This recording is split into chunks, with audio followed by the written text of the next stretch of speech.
Have you ever come across, like a reference to some ancient god or hero, and you kind of stop and think, wait, where did that come from? Oh yeah, all the time.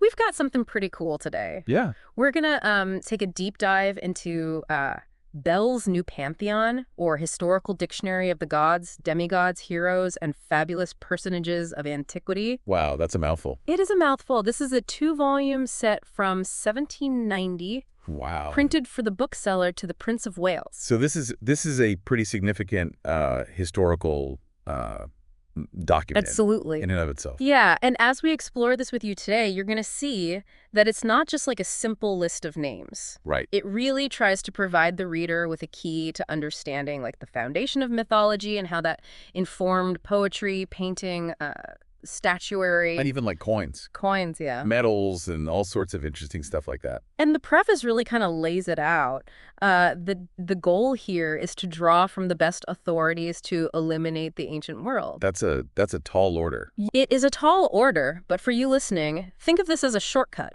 Right. Instead of us having to individually track down all these best authorities, right, we're going to kind of pull out some of the nuggets and surprising perspectives that this 18th century view of antiquity provides. Excellent. Looking forward to it.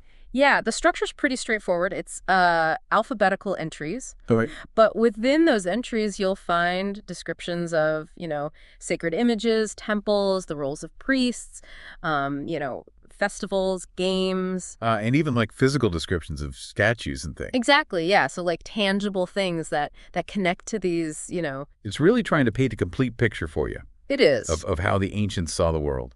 So our mission today is to unearth some of the most, intriguing details about the ancient world as seen through the eyes of the late 18th century. I love it. Let's get started. Okay, where should we start? What caught your eye as you were, flipping through this? Well, one that I thought was really interesting was a betaman. A betaman. A betaman. It's not a name you hear every day. No, not at all. But according to our new Pantheon, this was considered the eldest of 3 Arabian idols worshipped by the people of Mecca. Mecca. As in like the birthplace of Islam. That's right. And the other 2 that were mentioned were Al-Ilat and Al-Uzza. I don't know if those ring any bells for you. No, they don't. But it's interesting that, the birthplace of Islam had, this whole other... Yeah, whole rich tapestry. Yeah, like religious... It makes you think about religious history, not as a, linear progression. Right. But more of, overlapping. A complex tapestry. Yeah. Okay, so moving from a specific idol to a group of people who stood out to you there. Well, the Abantes. The Abantes. They were described as the original inhabitants of Euboea. Okay. Which is an island in Greece. But the thing that, really paints a picture for you is that they had a rather striking hairstyle. Okay, what was it? Well, apparently they shaved the front of their heads, but let the hair at the back grow long. So like a reverse mullet? Kinda, yeah. Yeah, you could think of it that way. And they were known as excellent soldiers. Okay. Particularly skilled with the javelin. So for you, it's not just about the haircut. Right. It's about how... this visual marker interesting. Of a warrior culture. Imagine seeing that on the battlefield. You would know. That's who you're dealing with. Exactly. Yeah, so it's like these little details that kind of bring it to life. You do, absolutely. Okay, so from a specific group of people to kind of like a more universal concept. Okay. Adoration. Adoration. And how different cultures express their reverence.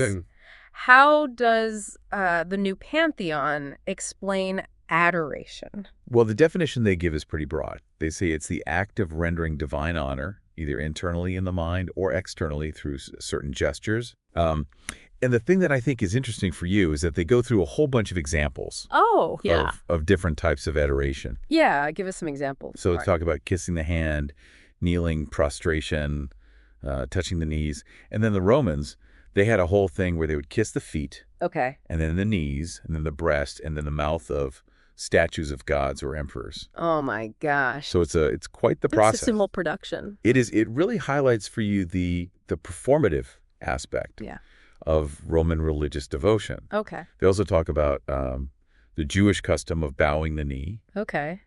And the Persian manner of prostration and kissing the earth. Wow. So for you, it really highlights the fact that even though this impulse to show reverence might be universal, the ways in which it's expressed Right. are very much culturally determined. It is fascinating to see these different traditions kind of listed side by side by side. Yeah, absolutely.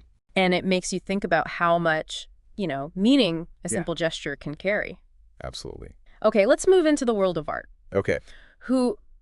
Who among all these artists that are mentioned caught your eye? Well, one that I thought was worth noting was Aglaophon of Thasos. Aglaophon. Yeah, described as a celebrated painter and maybe even more interestingly for you, the father of two other artists Oh, wow. who also achieved distinction, Polygnotus and Aristophon.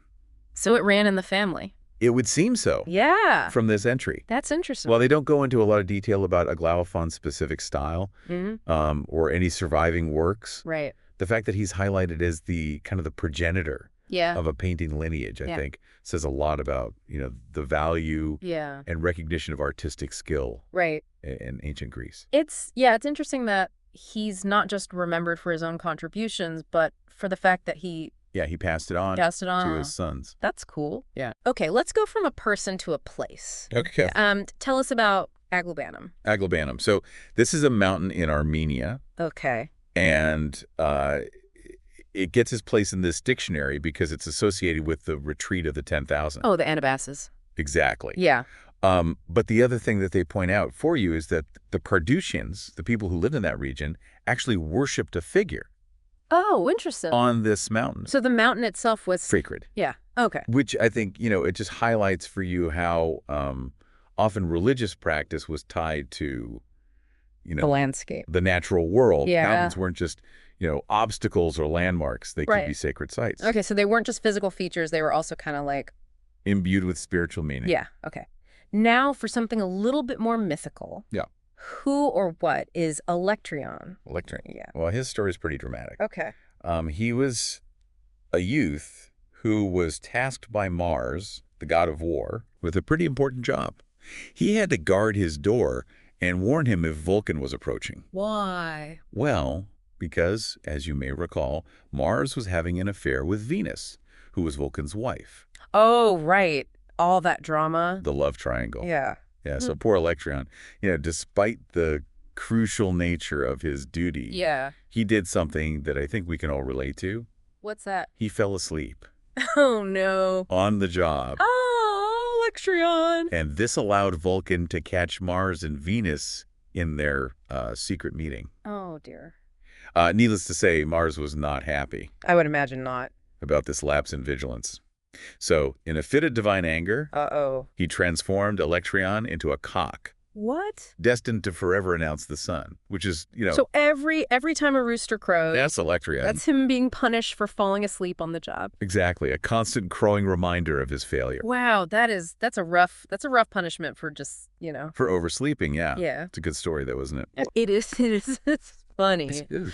Okay, let's go from this kind of mythical figure to someone who seems to have played a very A more foundational role. foundational role in Greek society. Amphictyon. Amphictyon.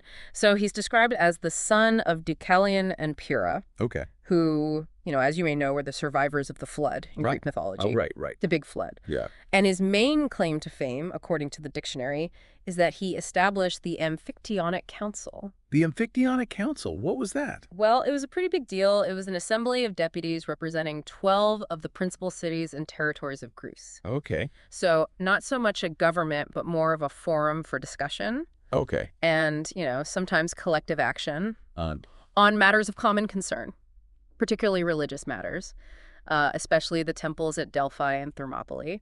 So kind of like an early form of Cooperation. intercity cooperation. Exactly. The entry mentions that they had 2 annual meetings Mm-hmm. and that the initial members included folks like the Thessalians, Boeotians, Dorians, Ionians, so all these different... all the different groups coming together. Wow, that's interesting. Yeah, really highlights for you those early attempts Yeah, at political and religious organization you're right. in ancient Greece. Okay, so from this early kind of cooperative council in Greece, let's move to a goddess from a completely different part of the ancient world. Okay. Anaitis. Anaitis, yeah. She's described as a goddess who was principally worshipped in Armenia, Okay. but also in other parts of Asia as well. Okay. And the dictionary emphasizes the high level of veneration Okay. she received. Okay. And the detail they give is that people of the highest rank Oh, wow. would dedicate their daughters to her service. So, quite an honor. It was. Yeah. But here's where it gets interesting for you. As a form of honor to the goddess, Yeah. these women would engage in public prostitution before marriage. Wow. That's Certainly not something you hear every day. not something you hear every day, no. And I think it just really underscores for you yeah.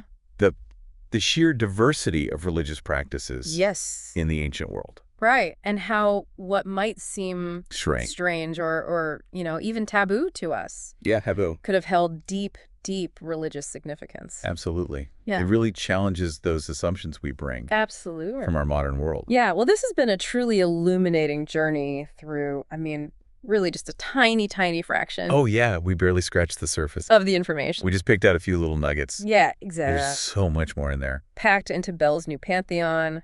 And from, this little-known Arabian deity to this influential council and, the practices surrounding Enaiadus to the story of Electrion. It's just a taste It really of the is. kind of information that's in there. It makes you wonder, doesn't it, how much our understanding of all this Yeah. has changed since the late 18th century. And what else is in these old dictionaries that we've forgotten about? Yeah. That might give us even more insight into this. And if any of this, sparked your curiosity, Go check it out. Bel's new pantheon sounds like it would be quite a good read. a good read. And who knows, maybe you could do your own deep dive. Absolutely. And see how the narrative has evolved. Compare and contrast Yeah. what they said back then with what we say now. Yeah. Fascinating stuff. It is. Well, thanks for taking us on this journey. My pleasure. Yeah, really appreciate it. Anytime. Until next time. See you later.